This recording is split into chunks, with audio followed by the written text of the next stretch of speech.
Joseph Chovanec est écrivain voyageur. Docteur en philosophie, il parle 12 langues. Rescapé de la camisole chimique, il a été diagnostiqué autiste à l'âge de 22 ans.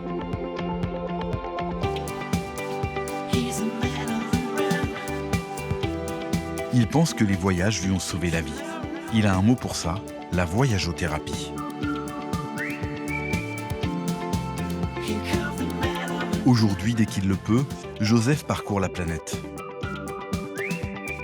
Il nous convie à faire transhumance vers son pays natal, un voyage en Autistan.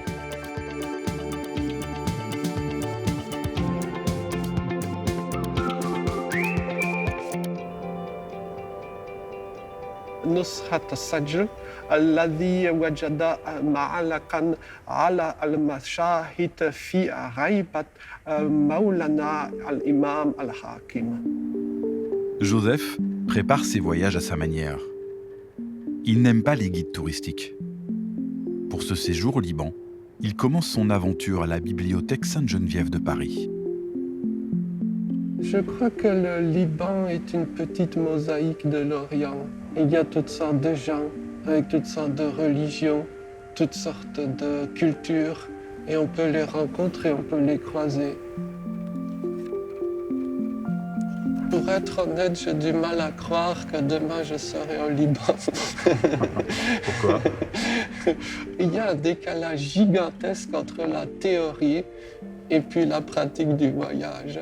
Et d'ailleurs, Sylvestre de Sacy, probablement le père des études orientales, eh bien Sylvestre de Sacy n'avait jamais voyagé en Orient. Je trouve ça extraordinaire. Ouais.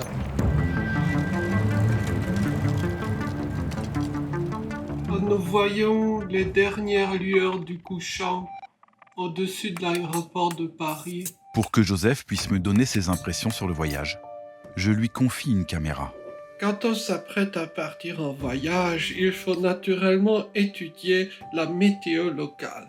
Et c'est ce qui m'angoisse le plus. Chaud et humide, ce n'est jamais très supportable, en particulier dans les grandes villes. Mais bon, qui vivra verra, peut-être que je survivrai.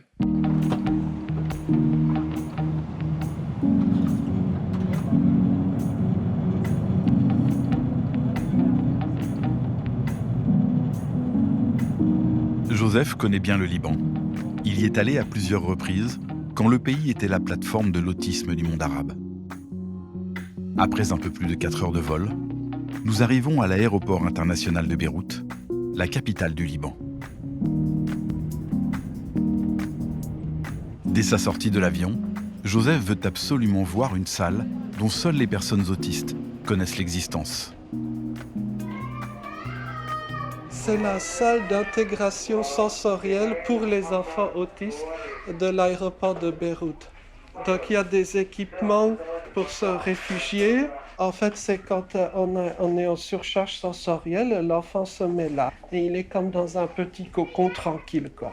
Voilà. Il y en a beaucoup qui adorent aussi ce genre de surface avec des pointes. Et en plus, il y a un liquide à l'intérieur. Donc c'est très agréable à manipuler pour les enfants. Ça, c'est pour exercer les compétences motrices, quoi. Parce que les enfants autistes ont parfois des problèmes pour se déplacer. Et donc là, ils apprennent à suivre la ligne. C'est très bien équipé. Moi, j'aime beaucoup. C'est l'équivalent en France. Pas à ma connaissance. Donc, je suis très, très touché de voir ce genre de lieu à Beyrouth. Autrefois surnommé la Suisse du Proche-Orient, le pays s'est peu à peu effacé de la carte touristique lorsqu'il a sombré dans la guerre civile en 1975.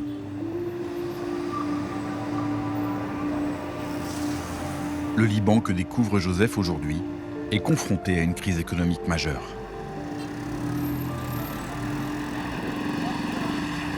À vrai dire, je n'étais pas sûr d'y retourner un jour. Et m'y voilà. Ça fait un choc. Et puis, il y a un peu des souvenirs subliminaux. Lorsque je marche dans telle rue, soudain, il y a un vague souvenir qui revient. C'est assez étonnant, quoi. Comment des choses qu'on croyait totalement oubliées, des petits détails, peuvent soudain redevenir présents dans certains environnements. Et c'est ça ce qui fait l'intérêt de la balade. Ce n'est pas tellement ce que l'on voit, mais ce que l'on associe à la balade. Nous ne pouvons qu'admirer le talent de l'électricien. Et le mieux, c'est que ça semble marcher. À quoi servent les normes électriques? C'est toute la question.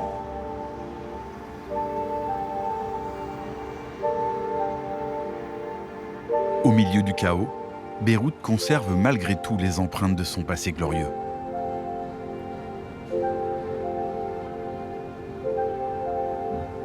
C'est ce passé qui intéresse Joseph. Un temps pas si lointain, où une voie ferrée traversait le cœur de Beyrouth. Cette voie ferrée, aujourd'hui presque plus personne n'en connaît l'existence.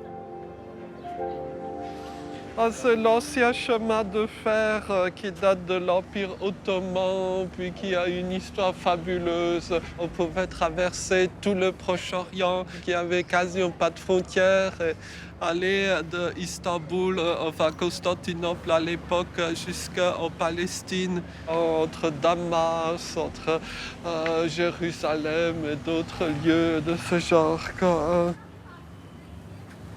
Aujourd'hui, c'est devenu nettement plus compliqué.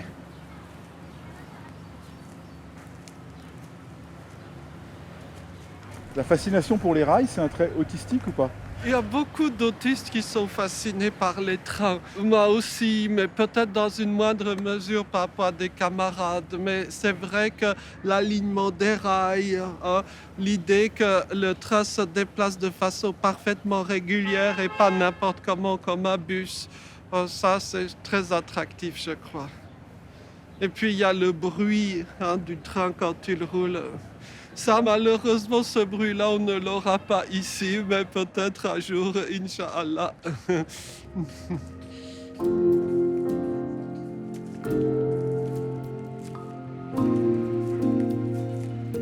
Je crois que se reconnecter à ce passé, se reconnecter à ces moments où les frontières n'existaient pas est très important pour comprendre ce que le Liban est devenu, sur ce que nous sommes devenus, nous autres occidentaux de plus en plus cadenassés dans des frontières, contrairement à ce que l'on veut croire.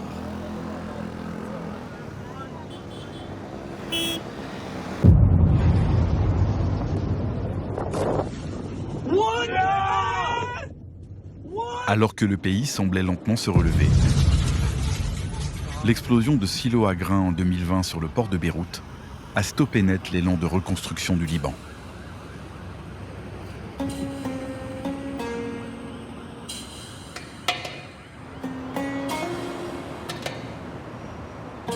Pour ne pas oublier les 200 victimes du drame, un artiste a dessiné leur portrait à la main.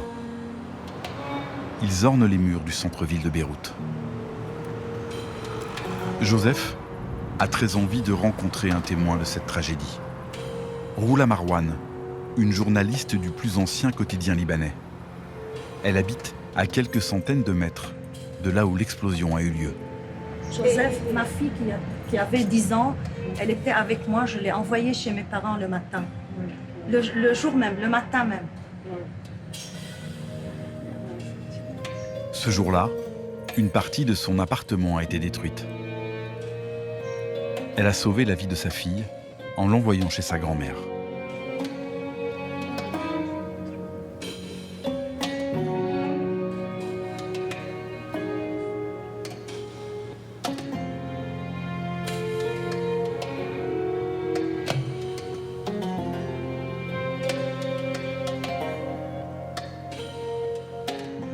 C'est une date, on va jamais l'oublier. Oui.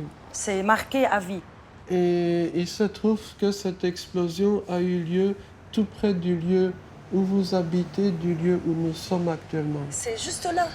Oui, Quand j'ai vu le champignon noir, j'étais là, je n'ai pas osé sortir.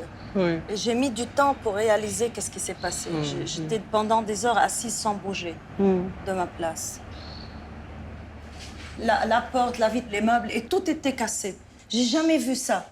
Tout était détruit. Vous avez survécu par miracle, on peut le dire. Oui, parce que si j'étais restée là à ma place devant la porte, je ne vois pas comment je pouvais m'en sortir. Il y a des familles entières qui ont été frappées au cœur. Et ça a touché tout le monde, surtout les gens qui vivaient ici. On a ressenti qu'on appartient au même malheur, aux mêmes injustices. On a senti qu'il y a quelque chose de plus fort que être voisins et famille. On est unis. Êtes-vous optimiste pour l'avenir? Oui, bien sûr que oui. Pour être vivant, il y a des ups and downs. On monte, on descend, on monte, on descend. On est vivant. Si c'est une ligne, on meurt. Oui. Donc oui, là on est en bas, mais on va remonter. Et mon pays est malade. Je ne peux pas le quitter. Je veux rester ici. Voilà, les murs de ma mère. Wow. Ça, c'est fait maison. Merci. Voilà. Je trouve stupéfiant comment elle a réussi à se reconstruire, elle. Bon, elle est très forte, hein, je pense que c'est ce type de personne qui se reconstruit sans grande difficulté de beaucoup de choses. J'aime ma collection d'art. C'est une artiste libanaise. Elle fait les choses à sa façon.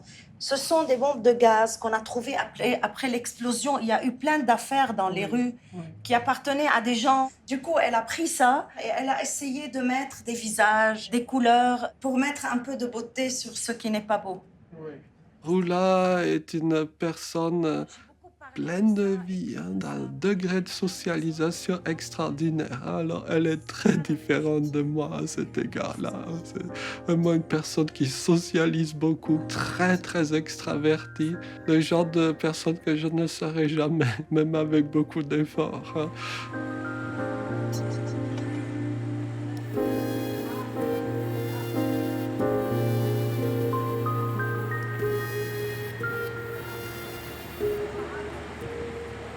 Voici une maison ottomane typique avec ses petits balcons, ses fenêtres aux formes caractéristiques. Il fut un temps où tout Beyrouth était bâti comme ça.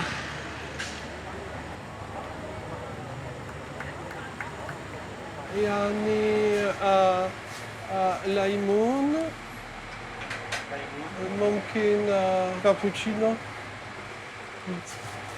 شكرا جزيلا. Voici le butin de guerre. Donc, il y a la glace cappuccino. Bon, ça se passe de commentaires.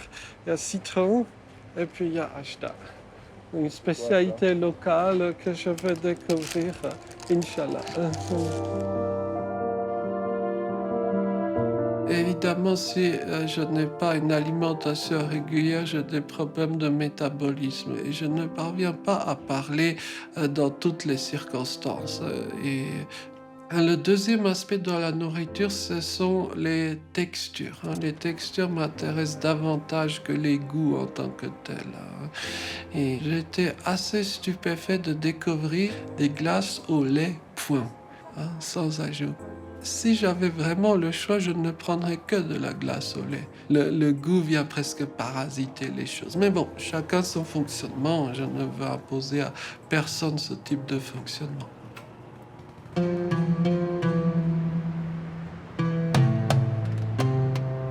Pendant des décennies, le Liban et Beyrouth ont été la place forte du secteur du livre du Moyen-Orient. Depuis quelques années, le milieu de l'édition subit lui aussi l'effondrement de l'économie. Les milliers de librairies de quartier qui faisaient le charme de Beyrouth disparaissent les unes après les autres. Joseph cherche un dictionnaire en langue arabe. Il m'entraîne dans une des rares librairies de la ville encore en activité. J'ai toujours été fasciné par ces collections où on a des tomes et des tomes alignés. Il y a trop de choses qui t'intéressent, je sens. Oui, il y a beaucoup de choses. T'as du mal à décoller tes yeux. Oh là, c'est compliqué de se faire violence, même. أهلا وسهلا بك. شكرا جزيلا. أنا أبحث عن قواميس. هل لديك قاموس المعاني؟ يعني عربي هذا لا بالمنظور، هذا من أهم المعاجم العربية. واو. تعرف كم كلمة موجودة في القاموس؟ اللغة العربية بكاملها نعم. موجودة هنا. الحجم كبير. Ça correspond à ce que tu cherchais? C'est même plus que ce que je cherchais. C'est-à-dire? C'est-à-dire qu'il y a vraiment, vraiment beaucoup de choses.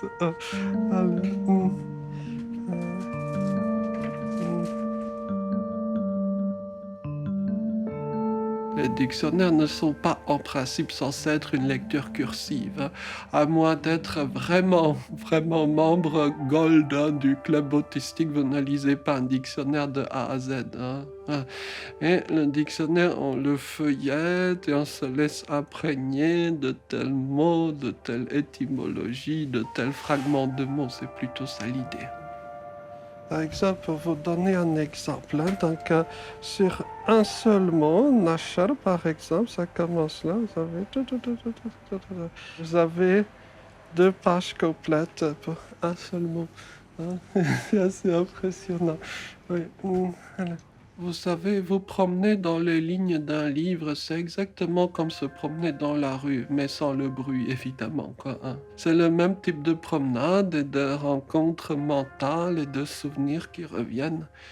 Et l'intérêt de la lecture, ce n'est pas tellement le texte que l'on lit, quoique, bon, ça puisse avoir son intérêt, mais ce sont les évocations mentales qui viennent en lisant telle ou telle ligne, tel ou tel mot.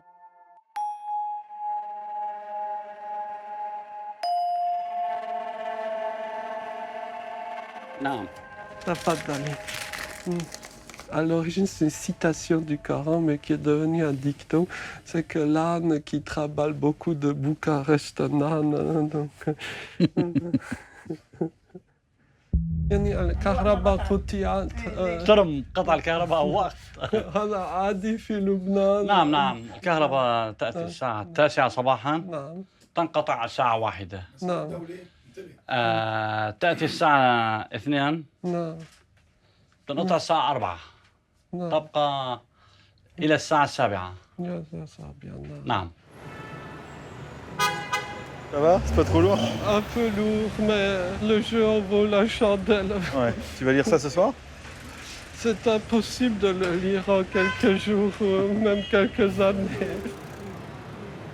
Ça, c'est ce qu'on appelle le poids du savoir.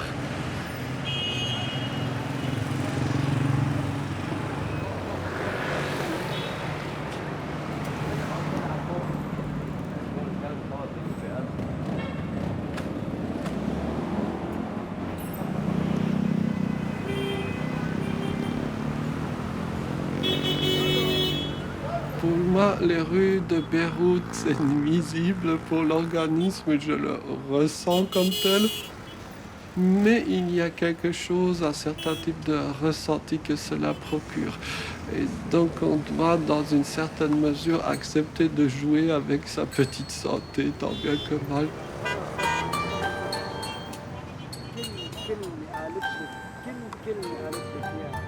C'est la fin de la journée. Joseph veut se rendre dans une des meilleures pâtisseries libanaises.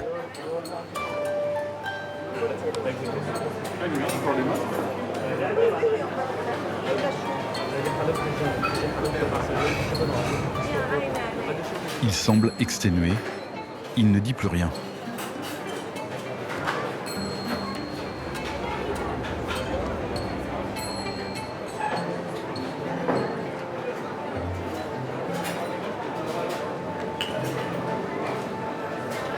Vient ensuite un signe qui ne trompe pas. Joseph met son casque à réduction de bruit, mais ce n'est pas pour écouter de la musique. Il le fait pour se couper du monde, quand il est épuisé.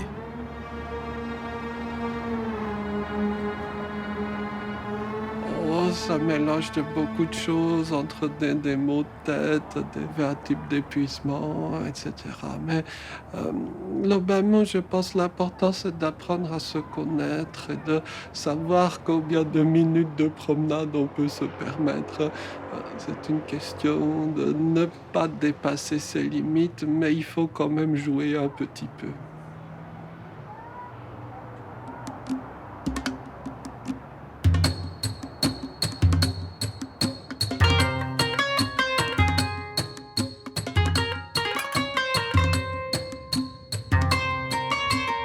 Ce matin, Joseph a décidé de quitter la ville pour la montagne. Nous partons à une centaine de kilomètres au nord de Beyrouth, direction la région de la communauté maronite. Les chrétiens du Liban. Ils représentent près d'un quart de la population.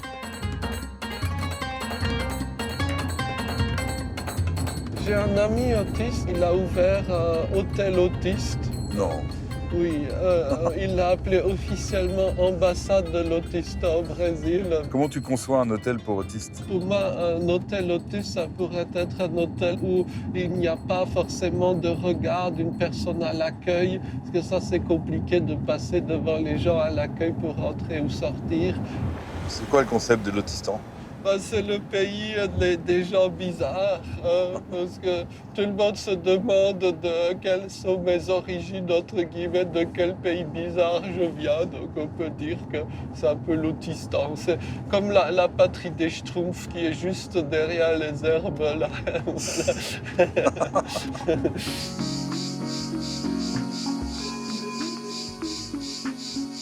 Joseph a très envie de voir la célèbre forêt des cèdres de Dieu. L'un des derniers vestiges de l'ancienne forêt des cèdres du Liban, qui recouvrait autrefois une grande partie du pays. Cet arbre a souffert de l'excès d'abattage dû à une exploitation millénaire. Le roi biblique Salomon aurait utilisé du cèdre du Liban pour construire le premier temple de Jérusalem.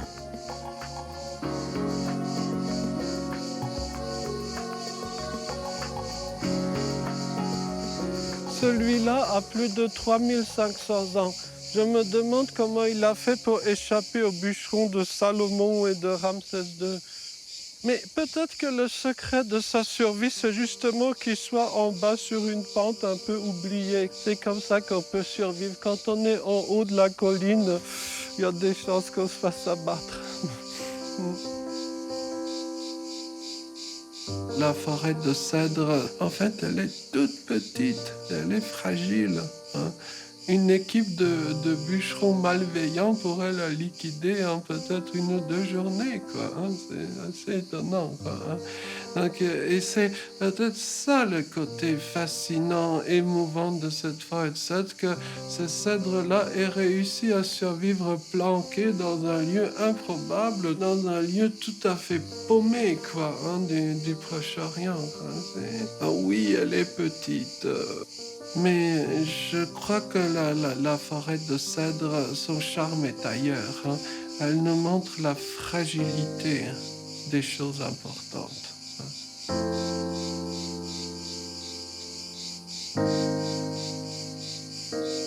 En tout cas, c'est marrant, il y a des graffitis d'amour de 1944. Là, on voit 1894, comme si c'était hier. Et ils ont pris beaucoup d'efforts pour graver correctement la lettre et pour que le E, par exemple, se finisse joliment, hein. Je trouve ça remarquable. On peut voir ici gravé la signature, le nom de l'artiste Rachid Rahmé qui a sculpté certains des arbres. C'est toute une leçon, quoi, de vie. C'est pour ça que j'aime la forêt de cèdre. Cette forêt de cèdre, elle est mentionnée plus de 100 fois dans la Bible. La France n'est mentionnée qu'une seule fois, hein, dans la Bible, juste à titre de curiosité, hein.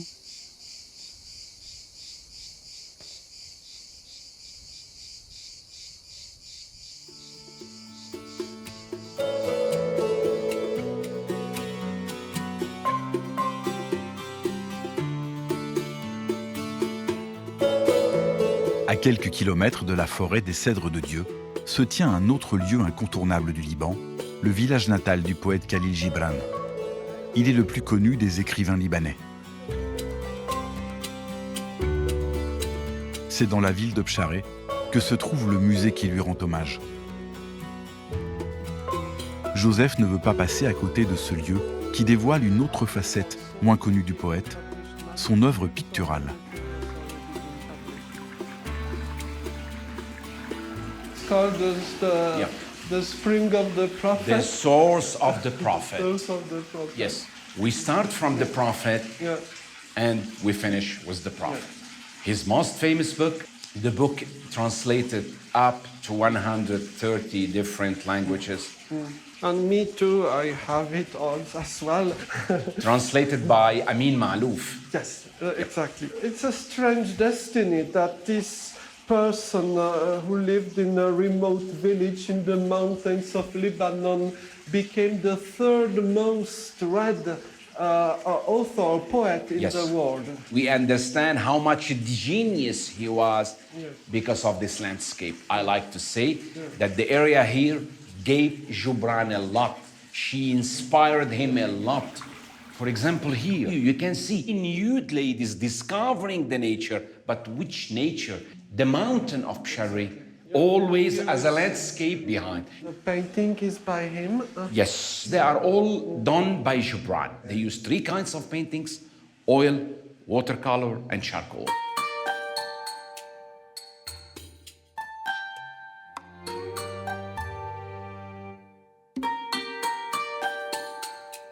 His sister died when she was 14. Joubran titled The Said Mona Lisa. You remember right now, La Joconde or the Mona Lisa, you see some similarity Definitely. in the painting. Do you know the date? I mean, when it was painted? No, listen, most of his paintings, not signed, not dated. Okay. Because they asked him, why you didn't sign your paintings? He was too much proud of his style, of his items. He said, wherever my paintings shall be, it will be known as mine. En termes d'autopromotion, je crois qu'il avait des convictions et peut-être aussi un ego, alors sans doute justifié, hein, mais très très fort. Savoir faire sa pub, c'est central, même pour un prophète.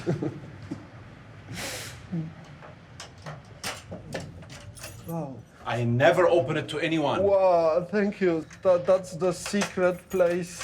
We have about 270 artworks not exposed. We already on the way to organize an exhibition for Joubran in New York. Wow. Because you know the anniversary of the Prophet, Definitely, yeah. 100 years. Wow.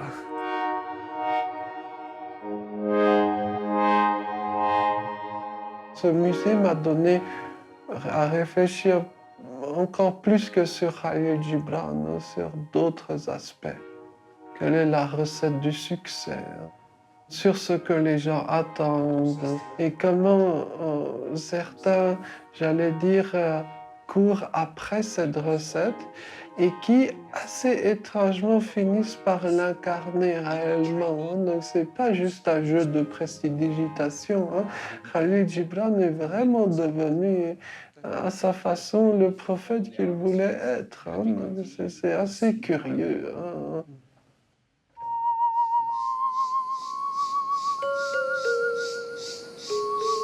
We have visited many places, but we are interested in original people, so to say. Yeah. Hidden gems. Hidden gems, yeah, that's the perfect expression, yeah.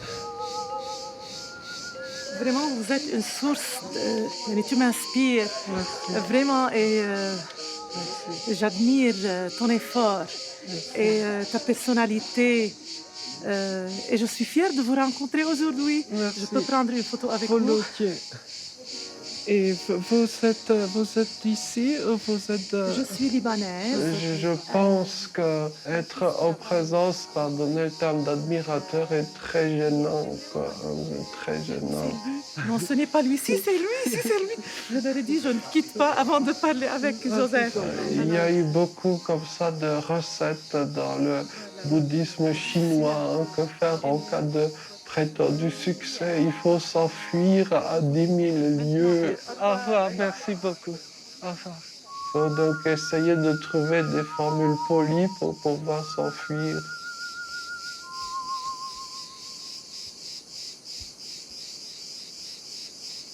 Dans sa fuite, Joseph m'emmène dans la vallée de Khadija. Elle a été occupée par les communautés religieuses dès les toutes premières années du christianisme. On y trouve parmi les plus anciens monastères chrétiens du monde.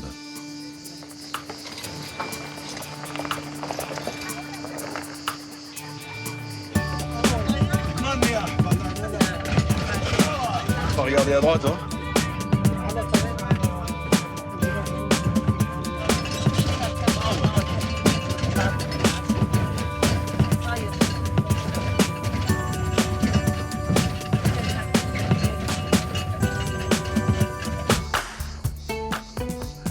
Ouais, Joseph. Toi, t'es impassible hein, dans ces moments-là. Ouais, c'est ça. Génial. Je t'ai vu, t'étais bien accroché quand même. Toi? T'étais bien accroché quand même. Parfois, il y a des chemins plus courts pour l'éternité. Joseph veut me faire découvrir un monastère totalement isolé qui fut le refuge du patriarcat maronite entre le XVe et le XIXe siècle. Joseph, il court, ça y est. Il est parti. Joseph, attends-moi. Tu vas trop vite pour moi. Pardon.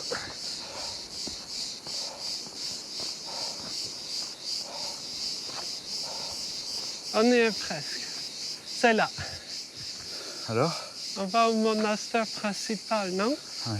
L'entrée est là, mais je voulais voir ce qu'il y a là. C'est quoi? C'est juste pour l'entretien, il n'y a rien. Ouais.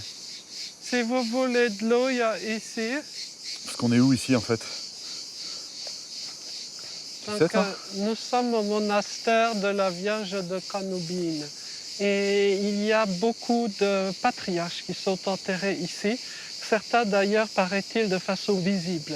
En Europe occidentale, on cache les cadavres. Hein. Mais dans d'autres traditions, on expose les cadavres. Donc il n'y a pas ce type de rapport, un peu de rejet par rapport au corps mort. Quoi. Ouais. Hein. Bah écoute, je te suis, Joseph, c'est toi le guide. On y va. Oh, je ne suis pas guide, mais je découvre. Je ne suis jamais venu ici.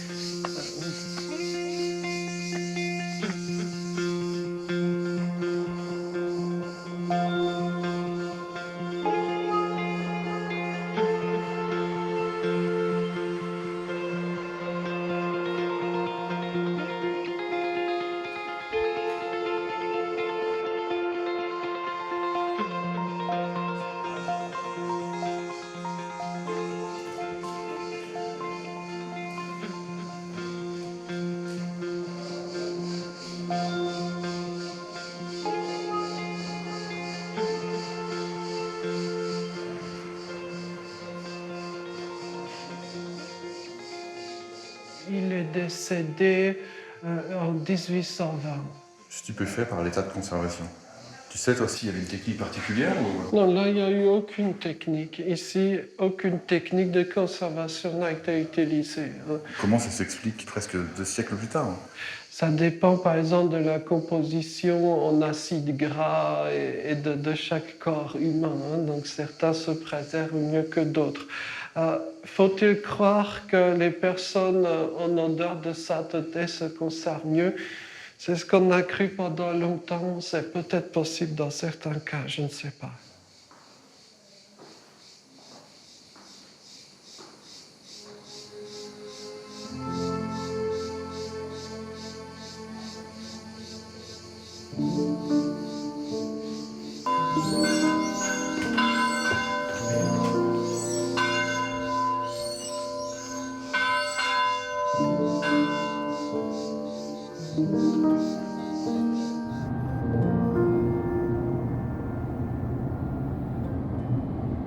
Joseph quitte le nord du Liban pour partir à l'extrême sud.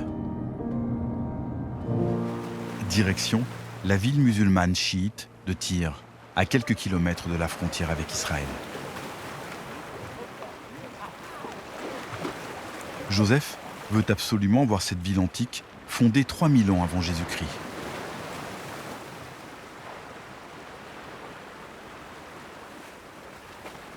Tyr fut la grande cité phénicienne qui régna sur les mers et fonda des colonies prospères comme Cadix et Carthage.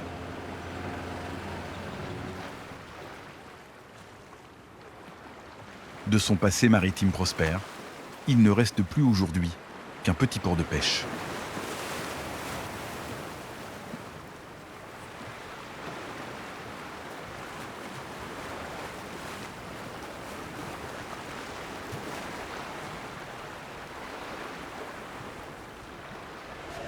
C'est combien? C'est 6 000 la bouteille. Waouh! Il y a quelques années, pour 5 000, on mangeait au restaurant. C'est fou, hein? Il faut la vider, quoi, parce que je ne les ramène pas pleines. Tu collectionnes les bouteilles d'eau? Oui, mais à condition qu'elles soient en plastique et d'un demi-litre. Il y en a combien chez toi? Ah, ça, je ne le sais pas, mais beaucoup. Je ne les ai pas comptés. Puis, il y a des arrivages quasiment tous les jours au gré des voyages. Et puis, aussi au gré des colis que les gens m'envoient, parce que je reçois des colis avec des bouteilles vides dedans. Peut-être qu'un jour, il y aura un musée de la bouteille d'eau, quoi.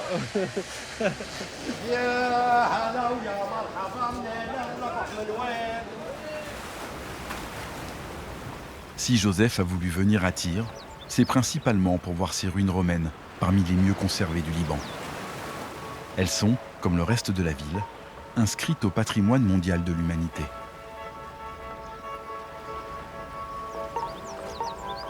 C'est l'un des sites les plus extraordinaires de la Méditerranée, probablement. On ne peut que rêver en imaginant l'apparence du lieu il y a quelque chose comme 1800 ans.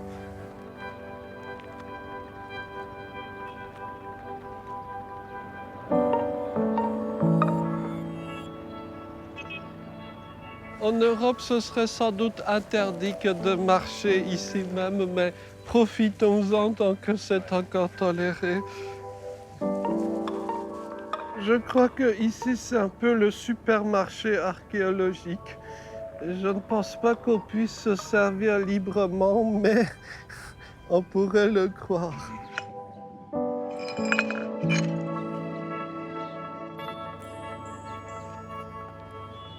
Ils savaient faire des choses indépendamment de l'utilité immédiate. Le temps passé à sculpter un joli chapiteau corinthien, par exemple, ça, c'est quelque chose qu'on n'aurait plus aujourd'hui.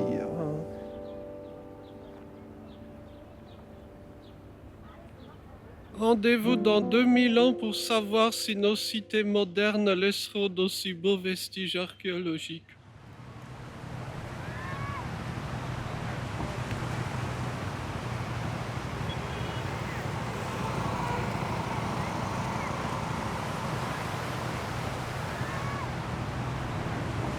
Je crois que c'est le lieu familial, convivial par excellence que cette plage. Dans quelques secondes, on aura la prière après le coucher du soleil. C'est aussi ce qui rythme les journées de ces lieux orientaux.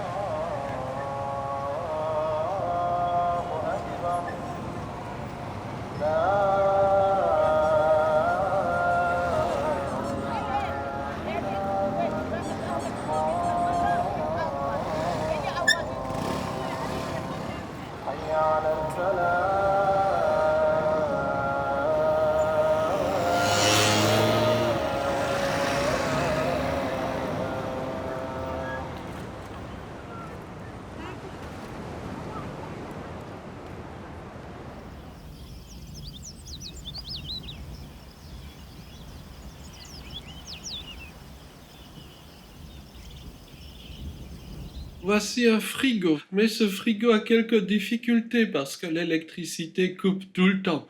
Et c'est un générateur qui prend tant bien que mal la relève.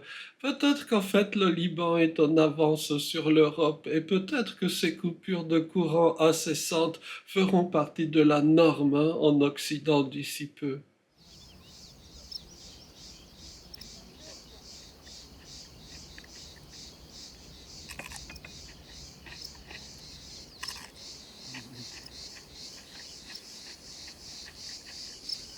Disons que les chats sont inquiétants. Regarde d'ailleurs. Dans les traités psychiatriques savants, paraît-il qu'il y a une maladie bien identifiée qui est la peur d'être observé par un canard.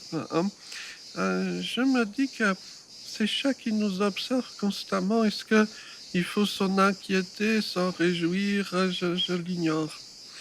Une question un peu existentielle du matin.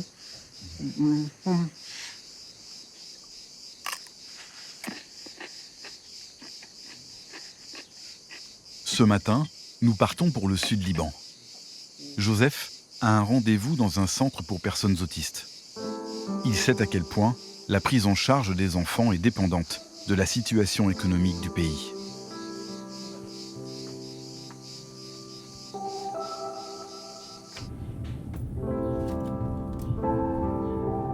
Avant 2020, les gens fortunés du Moyen-Orient venaient au Liban pour rencontrer les meilleurs spécialistes pour leurs enfants. Joseph veut aller à ce rendez-vous aujourd'hui parce qu'il sait que malgré des conditions difficiles, des petits miracles ont parfois lieu.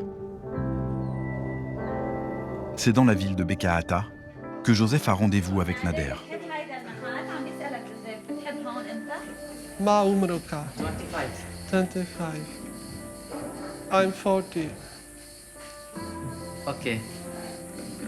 What are you? France. France Bank? لا فرنسا بنك لا France Bank you are? أنا لا أعمل في بنك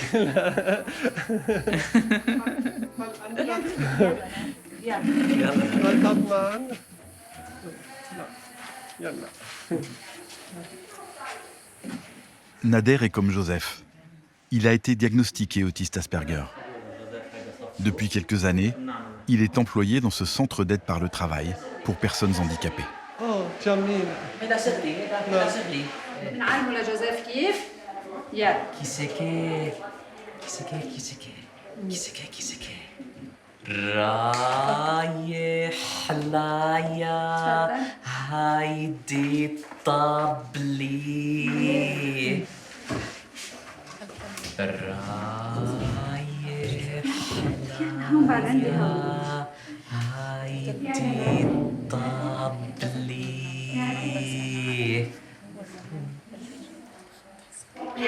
يا ترى فيك عم تشتغل برافو.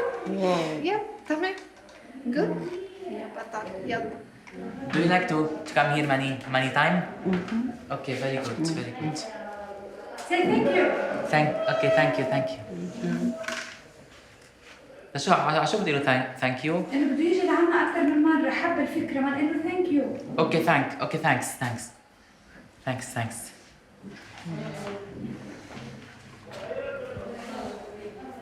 Do you know what's this, Sally? Do you know what's this Arabic, Sally? نعم عربي هذا سلي. In English basket. Okay, very good.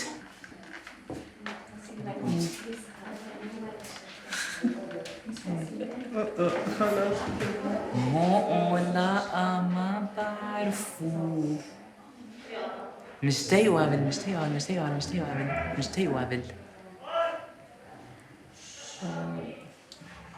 J'ai appris une compétence nouvelle, la vannerie. Désormais, je saurai comment gagner ma vie en cas de gros soucis. Et c'est assez plaisant quand on est autiste. Do you like this? Oui? Oh, merci, shukran. Il ne va pas avoir le temps de fondre. Would you come to me in my house? I would like to. Let's go. Okay. Bien sûr, Nadir n'est pas exactement comme moi, mais néanmoins, on a eu une fantastique complicité, je pense.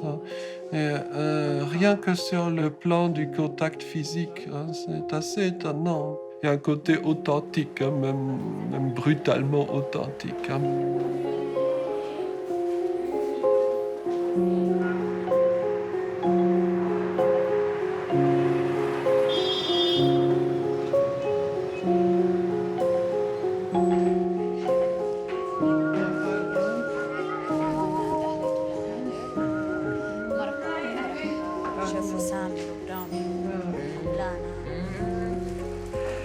هذه هدية لك.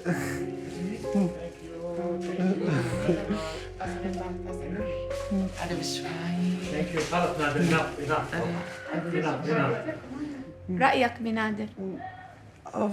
أعتقد هو سعيد في حياته وهذا أهم شيء. أنا بفكر كثير مشان مستقبل نادر نعم انه انا ام وبي وبعد نعم. بعد عمر نحن بدنا نروح. نعم.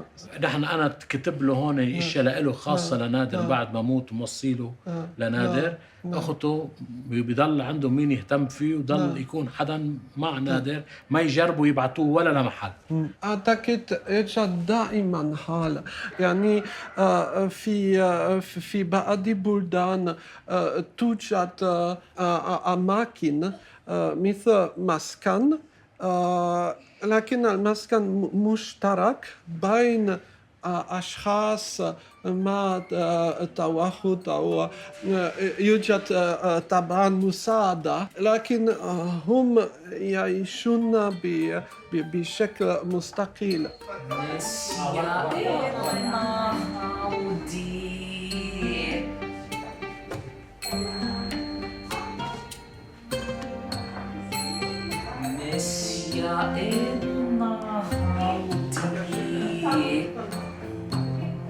Le point, j'allais dire, le plus bouleversant pour moi, c'est ce qu'on dit et répétait ses parents. Hein, que deviendra-t-il quoi, hein? Je me sens très très démuni. Mais peut-être qu'il est plus heureux que nous tous réunis. Hein, ça c'est aussi ce qu'on peut se dire. Hein.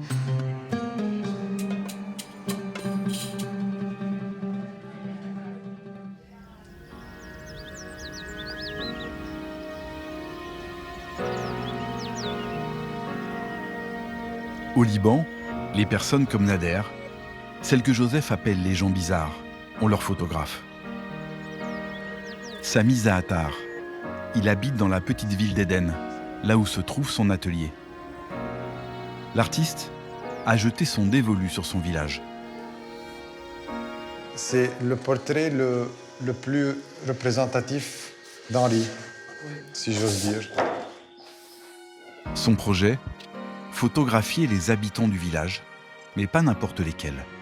J'utilise le mot dérégler par rapport à la règle sociale, parce que la société les prend pour dérégler, qui sont un peu à la marge ou bien pas à la même mesure qu'eux. Est-ce qu'à votre avis, les gens normaux existent ou pas? C'est par convention.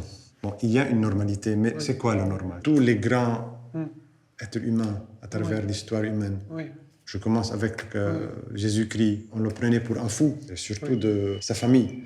C'était un fou. Platon, Diogène, ce sont des gens qui ont fait la différence dans cette planète et ce sont des fous.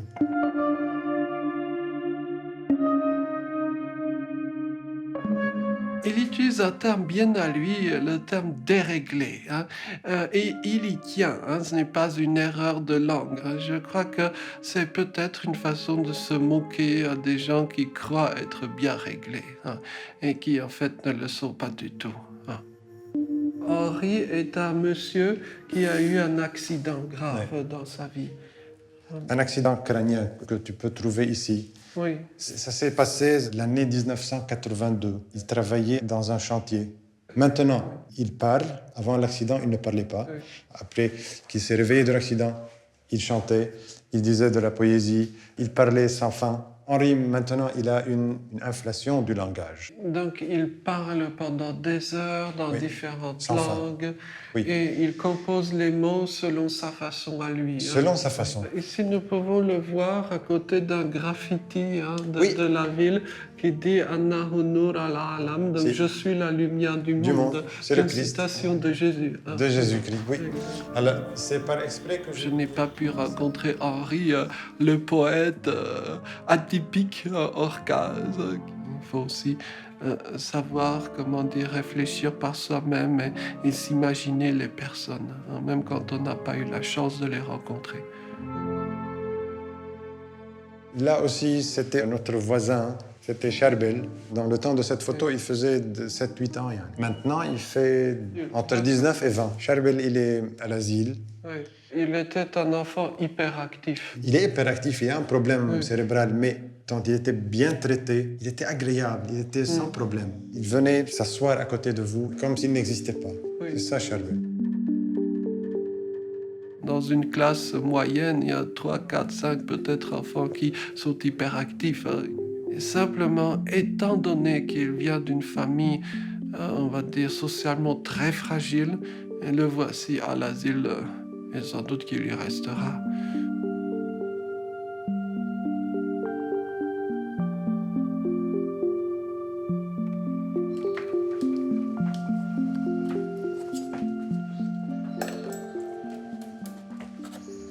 Voilà le graffiti.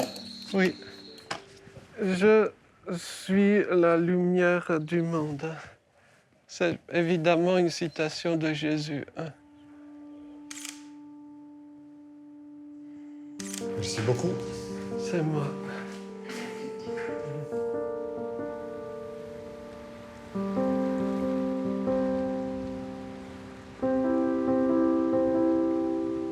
Le voyage touche à sa fin. Durant ces quelques jours, Joseph a rencontré des personnes qui résistent aux multiples tempêtes auxquelles le Liban doit faire face. L'instant d'un voyage en Autistan, il nous a permis, grâce à son regard singulier, d'entrevoir une lueur d'espoir pour le peuple libanais.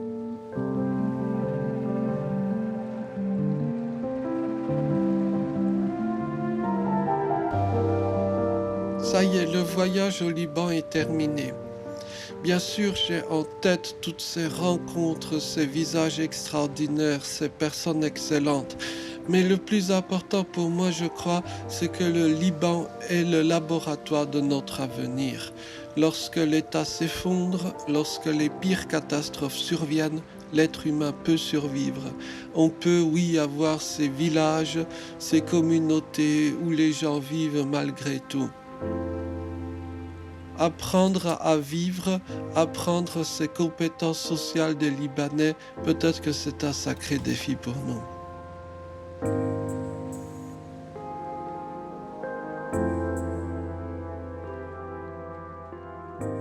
Une fois de retour, évidemment, on regarde les bouteilles qu'on a pu ramener depuis le Liban, la rime et la tanourine. Et j'ai même des bouteilles personnalisées. Il y a le nom de la bouteille, c'est un anagramme de mon nom. C'est des amis autistes qui ont une forme d'humour assez particulier. Et voici, l'encyclopédie est arrivée. Mais bien sûr, le plus précieux peut-être, ce sera le sachet en plastique. Peut-être qu'en Europe, il y aura vraiment plus de sachets en plastique d'ici quelques années et qu'on pourra le revendre dans un musée ou autre.